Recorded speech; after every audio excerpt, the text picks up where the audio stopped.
থেকে তিনি 15 লক্ষ টাকার প্রাইজ গ্রহণ করলেন। সুপ্রিয় সুধী মন্ডলী, আমরা সকল সময়ের জন্য আপনাদের পাশে থাকবো। আসসালামু আলাইকুম ওয়া রাহমাতুল্লাহ। আলহামদুলিল্লাহ, আল্লাহ পাকের লাখো শুকরিয়া যে আজকে আমি এই টাঙ্গাইলে প্রথম পুরস্কার মারতে পেরেছি। পাবনাবাসীর পক্ষ থেকে সবাইকে জানাই ধন্যবাদ এবং আজকে এই প্রতিযোগিতার সর্বপ্রথম ধন্যবাদ জানাই আজগর ভাইকে এবং যারা ভিআইপি টিকিট ছিল তারা আমাদের অনেক সহযোগিতা করছে। এই মাছটা ধরার পরে যারা ভিআইপি আছেন তারা বসি তুলে আমাদের অনেক সহযোগিতা করছেন। আসলেও আমি 5টার পর থেকে আমার খুব টেনশন হচ্ছিল যে কি হয়। যাই হোক, আল্লাহ রহমতে আমি নামাজেও গেছিলাম।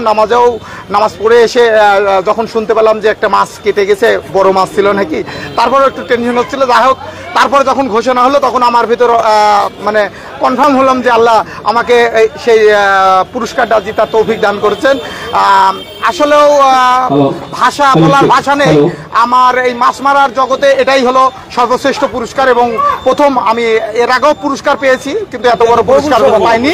এবং আমরা যে একটা টিম ওয়ার্ক আছি, আমাদের সাথে ঢাকার একটা শিকারী আছে, তাকে আমরা নিয়ে আসি। আর আমি আর আমার এক ভাগ্নি আছে মেম্বার, দুইবার নির্বাচিত মেম্বার, আসলাম মেম্বার।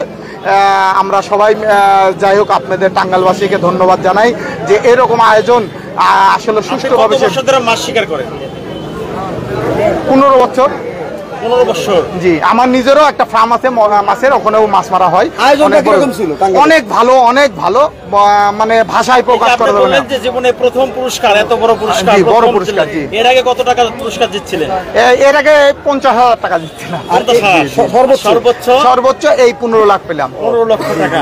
15 লক্ষ টাকা পাওয়ার পরে বলছিলেন অনুভূতিটা খুব চমৎকার। জি, অবশ্যই। আপনি তো আজকে পাবনা যাওয়ার পরে পাবনার যারা মৎস্য শিকারী আছে তারা তো আপনাকে সম্বর্ধনা। জি, আমাদের একটা সমিতি আছে পাবনা শৌখিন মৎস্য শিকারী, আমাদের বড় ভাইরা এখানে আছে, তারাও আমাকে ধন্যবাদ জানিয়েছে। আসলে পুরস্কারটা শুধু আমার একার না, পাবনাবাসী।